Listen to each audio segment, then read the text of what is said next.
Hello students, welcome to my YouTube channel learn Hindi easily. आप सभी विद्यार्थियों का मेरे यूट्यूब चैनल में बहुत बहुत स्वागत है। आज हम एक नए टॉपिक पर बात करेंगे। टॉपिक का नाम है सर्वनाम, जिसे अंग्रेजी में प्रोनाउन कहते हैं। पिछली वीडियो में हमने अनुच्छेद लेखन के ऊपर बात की थी। आज हम सर्वनाम के ऊपर बात करेंगे कि सर्वनाम है क्या। तो बच्चों, वीडियो अंत तक जरूर देखें क्योंकि वीडियो काफ़ी इंटरेस्टिंग होने वाला है और बहुत ही आसान तरीके से आपको सर्वनाम समझाया जाएगा और अलग अलग ट्रिक दिए जाएंगे कि आप सर्वनाम को कैसे याद रखेंगे। तो बच्चों, हम सबसे पहले सर्वनाम की परिभाषा को देखते हैं। सर्वनाम जो शब्द संज्ञा या नाम के स्थान पर प्रयोग किए जाते हैं सर्वनाम कहलाते हैं। जैसे मैं, तुम, वह, उसने, उन्होंने, वे, कौन, कुछ, हम, हमने आदि। इसे हम उदाहरण से भी समझेंगे। पहले हम इसकी परिभाषा को एक बार समझते हैं। यहां कहा गया है जो सब संज्ञा या नाम के स्थान पर प्रयोग किए जाते हैं। किसकी जगह? संज्ञा या नाम की जगह हमें सर्वनाम का प्रयोग करना होता है। तो बच्चों, संज्ञा क्या है हमें पता है। किसी व्यक्ति, वस्तु, स्थान आदि के नाम को संज्ञा कहते हैं। अगर मैं आप सभी से पूछूंगा कि एक शब्द में मुझे बताओ संज्ञा क्या है, तो हम कह सकते हैं एक शब्द में कि संज्ञा नाम है। नाम को संज्ञा कहते हैं और संज्ञा को नाम कहते हैं। तो बच्चों, हम एक उदाहरण से समझेंगे कि सर्वनाम शब्द का प्रयोग कैसे करना है। जैसे मैं एक एग्जाम्पल देता हूं। उदाहरण है, राम एक अच्छा लड़का है। राम खाना खा रहा है। राम खेल रहा है। राम हंस रहा है। राम सो रहा है। राम नाच रहा है। राम हंस रहा है। राम कुछ काम कर रहा है। तो बच्चों, मैंने जो उदाहरण अभी कहा राम के बारे में, तो इसमें हमें कॉमन क्या मिला? कौन सा ऐसा शब्द है जो हमें कॉमन मिला, जो बार बार आ रहा है? तो बच्चों, उदाहरण से समझ में आ रहा होगा कि जो नाम है, राम का जो नाम है, राम बार बार आ रहा है वाक्य में, जो सुनने में अटपटा सा लग रहा है, यानी वाक्य जो है अच्छा नहीं लग रहा है हमें। तो अब क्या करना है, जो हमारा डेफिनेशन बोल रहा है कि जो सब संज्ञा या नाम के स्थान पर प्रयोग किए जाते हैं सर्वनाम कहलाते हैं। तो बच्चों, मैंने जो राम का उदाहरण दिया है, अब हम क्या करेंगे, राम का नाम मुझे अच्छा नहीं लगा। अब क्या करेंगे, राम के नाम को हम हटा देंगे, उसके नाम को हम रिप्लेस कर देंगे और उसके जगह हम सर्वनाम शब्द का प्रयोग करेंगे। जैसे एक बार ही हम राम का नाम लेंगे, ठीक है। राम एक अच्छा लड़का है। वह खेल रहा है। उसने अपना गृह कार्य कर लिया है। वह हंस रहा है, ठीक है। तो हमने क्या किया, यहाँ राम का नाम ना लेकर हमने वे, वह, उसने आदि शब्दों का प्रयोग किया। यही शब्द सर्वनाम कहे जाते हैं। आशा करता हूं यहां तक आप सभी को समझ में आ गया होगा। तो बच्चों, सर्वनाम के भेद के ऊपर आज हम बात करेंगे। सर्वनाम की परिभाषा के ऊपर हमने बात कर लिया। अब हम सर्वनाम के भेद के बारे में बात करेंगे कि सर्वनाम कितने प्रकार के होते हैं। तो यहां आप देख रहे हो कि सर्वनाम जो है 6 प्रकार के होते हैं। तो अभी हम इसे याद कैसे रखेंगे? सर्वनाम 6 प्रकार के होते हैं। आप यहां देखो, सभी लोग क्रिकेट देखते हैं और हमें ये भी पता है कि एक ओवर में 6 बॉल होता है। तो आप इस तरीके से याद रखेंगे कि क्रिकेट में एक ओवर में 6 बॉल होता है और सर्वनाम के भी 6 भेद होते हैं। कभी अगर एग्जाम में आपसे ये पूछा जाए, ऑप्शनल एमसीक्यू टाइप जो क्वेश्चन आते हैं, सर्वनाम के कितने भेद होते हैं, तो आपको ऑप्शन दिया रहेगा 4, 5, 6, 7। तो आप कंफ्यूज भी हो सकते हो, क्योंकि हम, जाहिर सी बात है, हम इंसान हैं, हम बातों को भूल भी सकते हैं या हम कंफ्यूज हो जाते हैं। तो हम तुरंत आप याद करोगे कि सर ने मुझे बताया था कि क्रिकेट के एक ओवर में 6 बॉल होता है। अच्छा, सर्वनाम के भी 6 भेद होते हैं। तो क्या है, आप जो आंसर लगाओगे वो हमेशा सही होगा। तो इससे आप इस ट्रिक से याद रखेंगे कि सर्वनाम 6 प्रकार के होते हैं। क्या क्या होते हैं, एक बार हम देखते हैं। पहला है पुरुषवाचक सर्वनाम, दूसरा निश्चयवाचक सर्वनाम, तीसरा अनिश्चयवाचक सर्वनाम, चौथा है संबंधवाचक सर्वनाम, पांचवा है प्रश्नवाचक सर्वनाम और छठा है निजवाचक सर्वनाम। तो बच्चों इसे याद रखना होगा। अब हम इसे शॉर्ट में समझते हैं ट्रिक से कि ये सर्वनाम हमसे क्या कह रहे हैं। तो हम सबसे पहले पुरुषवाचक सर्वनाम की बात करते हैं। पुरुषवाचक सर्वनाम, इसमें 3 पर्सन होते हैं, first person, second person, third person. ठीक है, बाद में हम इसके ऊपर बात करेंगे।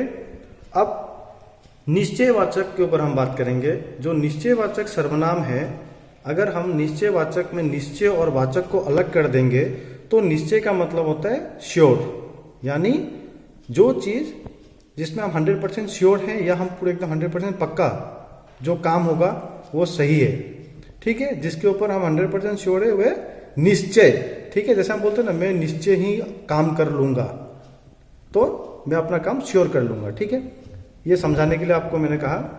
अब इसका उल्टा है अनिश्चयवाचक सर्वनाम, यानी अनश्योर।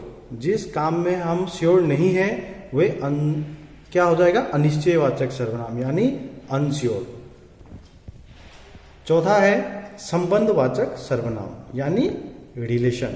क्या होगा, संबंध का मतलब है रिलेशन, यानी जो आप वाक्य आपको जो मिलेगा उस वाक्य में 2 बात होंगे और दोनों वाक्य क्या है, आपस में दोनों का संबंध होगा, रिलेशन होगा। उदाहरण से हम समझेंगे। पांचवा है प्रश्नवाचक सर्वनाम। तो प्रश्न और वाचक में हमने प्रश्न को हटा दिया तो इसका मतलब होता है क्वेश्चन मार्क। ठीक है, क्वेश्चन मार्क से हमको समझना है कि इसमें प्रश्न पूछे जाते हैं। ठीक है, जो वाक्य होगा वो प्रश्न की तरह होगा, क्वेश्चन की तरह होगा।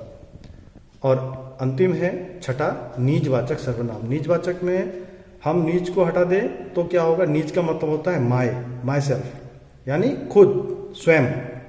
ठीक है, तो बच्चों अब हम यहाँ पुरुषवाचक के बारे में समझने की कोशिश करेंगे कि पुरुषवाचक क्या है। पुरुषवाचक सर्वनाम, first person, second person, third person, 3 भेद होते हैं। पुरुषवाचक के भी 3 भेद होते हैं, first person, second person, third person. ठीक है, तो फर्स्ट पर्सन जो है उसे उत्तम पुरुष, सेकंड पर्सन मध्यम पुरुष, अन्य थर्ड पर्सन अन्य पुरुष।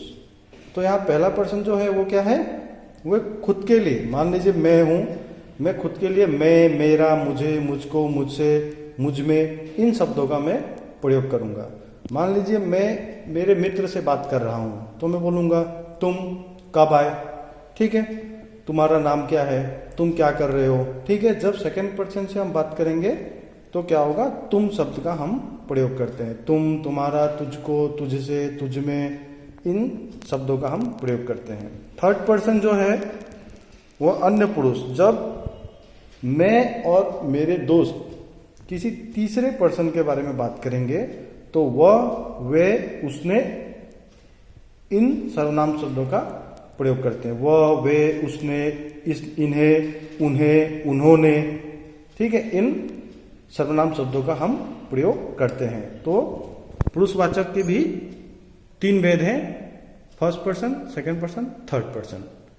जैसे 2 व्यक्ति किसी तीसरे के बारे में बात करेंगे। जैसे दो बच्चे हैं, राम और श्याम, और वे किसी अन्य बच्चे के बारे में बात कर रहे हैं। राम श्याम से कह रहा है वह खेल रहा है, यानी तीसरे व्यक्ति, यानी क्या है, वह रोहित के बारे में बोल रहा है कि वह खेल रहा है। उसके नाम को ना लेकर उसने क्या किया, सर्वनाम शब्द का प्रयोग किया। अब हम निश्चयवाचक सर्वनाम की बात करते हैं। तो निश्चयवाचक में मैंने कहा था कि जिस काम में हम श्योर हैं वह निश्चयवाचक सर्वनाम होगा। जैसे उदाहरण है, कक्षा में 2 बच्चे पढ़ रहे हैं, राम आम खा रहा है। ठीक है, कक्षा में 2 बच्चे पढ़ रहे हैं, हम श्योर हैं कि 2 बच्चे पढ़ रहे हैं। राम आम खा रहा है, उसमें भी हम श्योर हैं कि राम आम खा रहा है। ठीक है, अब हम बात करेंगे अनिश्चयवाचक सर्वनाम की। कोई दरवाजे पर खड़ा है, या मैं कहूंगा लगता है दरवाजे पर कोई खड़ा है। तो क्या है, कौन खड़ा है हमें पता नहीं है, हम श्योर नहीं है, वी आर अनश्योर। राम कुछ खा रहा है, मैंने कहा राम कुछ खा रहा है, राम क्या खा रहा है, हमें तो पता नहीं है राम क्या खा रहा है, तो यहाँ पे क्या है, अनिश्चयवाचक, हम अनश्योर हैं कि वो क्या खा रहा है। ठीक है। और अगर मैं बोलूं लगता है दाल में कुछ गिर गया है, क्या गिरा है मुझे भी नहीं पता है, तो हम क्या है, अनश्योर हैं, इसे अनिश्चयवाचक सर्वनाम कहते हैं। अब हम बात करेंगे संबंधवाचक की। संबंधवाचक सर्वनाम मैंने पहले ही कहा था, इसमें हमें वाक्य पढ़ते ही दो वाक्य आपस में जुड़े हुए हमें मिलेंगे और ये वाक्य जोड़े में आते हैं। जो शब्द होगा जोड़ा में आता है, जो, तो, जैसा, वैसा। उदाहरण से हम समझते हैं, जो मेहनत करेगा वह पास होगा। तो देखो वाक्य आपस में जुड़े हुए हैं, जो मेहनत करेगा वह पास होगा, तो जो आया वो आया। अध्यापक ने जैसा कहा छात्रों ने वैसा ही किया। तो यहाँ पे देखो क्या है, अध्यापक अलग है, छात्र भी अलग है, लेकिन दोनों के बीच क्या है, वाक्य हमें दोनों का रिलेशन बता रहा है। अध्यापक ने जैसा कहा छात्रों ने वैसा ही किया।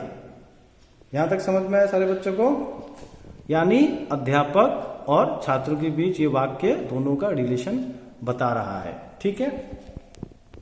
अब हम प्रश्नवाचक की बात करेंगे, बहुत आसान है, इसमें क्वेश्चन मार्क होगा और जो वाक्य होगा वो ऐसा लगेगा कि कोई आपसे कुछ पूछ रहा है, तुम कब आए, तुम्हारा नाम क्या है, तुम क्या कर रहे हो। तो ये बहुत आसान है प्रश्नवाचक को समझना। ठीक है। अब हम बात करेंगे निजवाचक सर्वनाम की। तो इसमें क्या होगा, वह कार्य जो खुद के द्वारा, स्वयं के द्वारा किया जाता है, माई सेल्फ, यानी खुद जो आप करोगे वे निजवाचक सर्वनाम होगा। मैंने अपना गृह कार्य खुद किया है। तो यहाँ पे वाक्य क्या बता रहा है कि मैंने अपना गृह कार्य, मैंने अपना होमवर्क खुद किया है। ठीक है। तो पता चल रहा है कि उसने खुद ही किया, यानी निजवाचक सर्वनाम होगा। वह अपने आप आ गया। तो हमें इस वाक्य से पता चल रहा है कि वह अपने आप आ गया। ठीक है। राम बस पकड़कर स्वयं घर चला आया। तो हम यहाँ पे हमें क्या पता चल रहा है कि राम क्या है, खुद से ही उसने बस पकड़कर खुद ही वो घर आ गया। तो ये है निजवाचक सर्वनाम। जैसे बच्चों एग्जाम में क्या होता है, आपसे ये पूछ सकते हैं कि सर्वनाम के कितने भेद होते हैं, तो 6 भेद होते हैं। अगर आप कंफ्यूज होते हैं तो आपको तुरंत दिमाग में याद करना है कि सर ने मुझे क्या ट्रिक दिया था, 1 ओवर में 6 बोल होते हैं। अच्छा, सर्वनाम के भी 6 भेद होते हैं। ठीक है। तो आपको ऐसा दे सकता है वाक्य में, कक्षा में 2 बच्चे पढ़ रहे हैं, ये वाक्य सर्वनाम का कौन सा भेद है? तो वाक्य क्या बोल रहे हैं, 2 बच्चे पढ़ रहे हैं, we are sure about that कि 2 बच्चे पढ़ रहे हैं, तो निश्चयवाचक सर्वनाम होगा। अब आएगा तुम कब आए, ये कौन सा वाक्य है, कौन सा भेद है संज्ञा का? प्रश्नवाचक सर्वनाम। ठीक है। मैंने अपना गृह कार्य स्वयं कर लिया, सर्वनाम का कौन सा भेद है? खुद। अच्छा, निज मतलब माई सेल्फ, खुद से किया गया है। अच्छा, तो ये निजवाचक सर्वनाम होगा। फिर अगर आपसे कोई बोलेगा बाहर कोई खेल रहा है, बाहर कोई खेल रहा है, तो आपको तो पता नहीं है कौन खेल रहा है, तो ये क्या हो जाएगा? अनिश्चयवाचक सर्वनाम। अब मैं बोलूंगा राम खेल रहा है, तो ये क्या हो जाएगा? निश्चयवाचक सर्वनाम। पुरुषवाचक में भी इस तरीके से बात आ सकता है, मेरा नाम श्याम है, तो क्या आ रहा है, वो खुद के बारे में बोल रहा है, मेरा नाम श्याम है, तो इससे पता चल रहा है हमें कि ये पुरुषवाचक सर्वनाम है। तो बच्चों आशा करता हूं आप सभी को ये सर्वनाम के बारे में समझ में आ जाएगा। इस वीडियो को आप अच्छी तरीके से देखें, समझने की कोशिश करें, समझ में ना आए वीडियो को बार बार देखें और ट्रिक्स को आप हमेशा याद रखेंगे। तो बच्चों ऐसे ही वीडियो को पाने के लिए आप चैनल को सब्सक्राइब कर लें। अगर आपको समझ में आता है कि आप जो मैं पढ़ा रहा हूँ आप सभी को ये समझ में आ रहा है, तो ही आप चैनल को सब्सक्राइब करें, लाइक करें, दोस्तों में शेयर करें। धन्यवाद।